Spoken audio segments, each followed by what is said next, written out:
તો smart city વડોદરામાં રોગચાળો વકર્યો છે। સ્માર્ટ સિટી વડોદરાથી આ મહત્વના સમાચાર સામે આવ્યા, જ્યાં ઝાડા ઉલટી કમળા કોલેરાના કેસમાં વધારો થયો છે।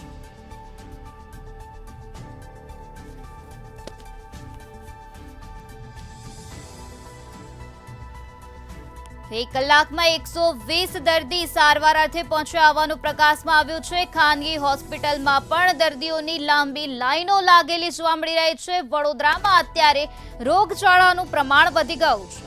તો વડોદરામાં કોલેરાના કેસ જોવા મળી રહ્યા છે, તો આ સાથે ઝાડા ઉલટી અને કમળાના પણ કેસોમાં વધારો થયેલો જોવા મળી રહ્યો છે। ખાનગી હોસ્પિટલોમાં દર્દીઓની લાંબી લાઈનો લાગેલી જોવા મળી છે, તો આ સાથે સયાજી હોસ્પિટલમાં દર્દીઓની લાંબી લાઈનો જોવા મળી છે।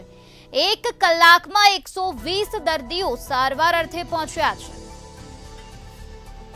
રોગચાળો વડોદરામાં વકર્યો છે, જેમાં કોલેરાના કેસ દિન પ્રતિદિન વધી રહ્યા છે, તો આ સાથે કમળાના કેસોમાં પણ વધારો થયો છે। ઝાડા ઉલટીના કેસો પણ જોવા મળી રહ્યા છે। છેલ્લા એક કલાકમાં 120 દર્દીઓ જોવા મળ્યા છે। તો ઝાડા ઉલટી કમળા કોલેરાના કેસોનું પ્રમાણ વડોદરામાં વધી રહ્યો છે। ખાનગી હોસ્પિટલોમાં દર્દીઓની લાંબી લાઈનો લાગેલી જોવા મળી છે। સ્માર્ટ સિટી વડોદરામાં મહાનગરપાલિકાના ભ્રષ્ટ તંત્રના કારણે ઝાડા ઉલટી તેમજ કોલેરાના કેસોમાં વધારો થયો છે અને મંતવ્યની ટીમ પહોંચી છે રિયાલિટી ચેક માટે સયાજી હોસ્પિટલ ખાતે। આપ જોઈ શકો છો, અહીંયા આ વડોદરા શહેરની મોટી સરકારી હોસ્પિટલ છે। અહીંયા ઝાડા ઉલટીના કેસની એટલે સારવાર કરવામાં આવે છે। અહીંયા જે દર્દીઓ બેઠા છે તે ઝાડા ઉલટી તેમજ શંકાસ્પદ કોલેરાના બધા દર્દીઓ છે અને અહીંયા તે લોકો સારવાર માટે આવ્યા છે। ત્યારે આપણે એસએસજી હોસ્પિટલના જે અહીંયા સારવાર કરતા ડૉક્ટર છે તેમની પાસે જઈશું અને એમની પાસેથી જ સમગ્ર માહિતી લઈશું કે હાલ જ્યારે પાણીજન્ય રોગોમાં વધારો થયો છે, ત્યારે ઝાડા ઉલટીના કેસથી બચવા માટે નાગરિકોએ શું કરવું જોઈએ અને હાલ અહીંયા ઝાડા ઉલટીના કેસો આવ્યા છે તે દર્દીને શું સારવાર આપવામાં આવે છે। બેન, હાલ વડોદરા શહેરમાં પાણીજન્ય રોગ ઝાડા ઉલટી કોલેરાના કેસમાં વધારો થયો છે, તો શું તમે સારવાર આપો છો ને દર્દીઓને શું સલાહ આપો છો?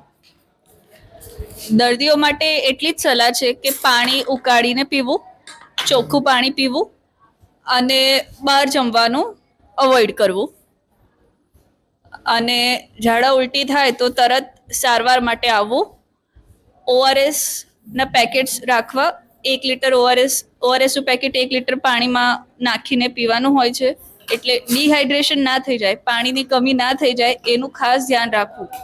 એટલે હોસ્પિટલમાં દવા ચાલુ થાય ત્યાં સુધી એટલીસ્ટ પાણી ઓછું ના થઈ જાય એનું ધ્યાન રાખવા માટે એમણે ઓઆરએસનું પાણી ખૂબ પીવું અને હોસ્પિટલ તાત્કાલિક રૂપે આવવું, જેથી કે હોસ્પિટલમાં દવા શક્ય બની શકે। બેન, અંદાજિત અત્યારે કેટલા કેસો આવતા હશે? 120 કેસ તો નોંધાઈ ચૂક્યા છે કેસબારી પર, અંદાજિત કેટલા આવતા હશે? અંદાજિત એ તો દિવસ પ્રમાણે અલગ હોય છે, પણ આવે છે, એવો એક્ઝેક્ટ આંકડો એવું ખ્યાલ ના હોય।